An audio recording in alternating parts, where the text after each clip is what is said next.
August 15, 1947 భారత ప్రజలకు పండుగ రోజు, దేశానికి స్వాతంత్రం వచ్చిన రోజు. 1953వ సంవత్సరం రాష్ట్ర చరిత్రలో మరో మలుపు. శ్రీ జలగం వెంగళరావు గారి నాయకత్వంలో వరంగల్ నుండి ఖమ్మం జిల్లా ఏర్పాటు. ఇదే సత్తుపల్లి, ఖమ్మం జిల్లాలోనే ప్రతిష్టాత్మకమైన నియోజకవర్గం. మన జిల్లా అభివృద్ధిలో శ్రీ జలగం క్రమశిక్షణ, కార్యదీక్ష ఆయనకు రాష్ట్ర వ్యాప్తంగా గుర్తింపును తెచ్చాయి. 1973 మన ప్రియతమ నేత మన రాష్ట్ర ముఖ్యమంత్రిగా ప్రమాణ స్వీకారం చేశారు.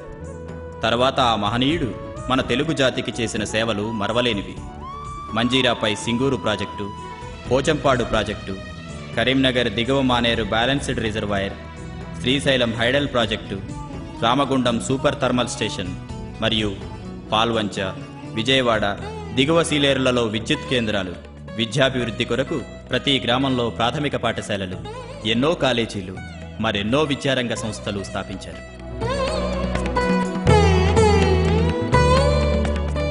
రైతే ప్రజా శ్రేయస్సుకి వెన్నెముక అనే సిద్ధాంతాన్ని నమ్మిన మన జలగం వెంగళరావు సాగర్ జలాలు ఖమ్మం జిల్లాకు రప్పించి లక్షలాది ఎకరాల వ్యవసాయ భూముల సాగుదలకు కృషి చేసి మన జిల్లా రైతుల హృదయాలలో రైతు బాంధవుడిగా గుర్తింపు పొందారు.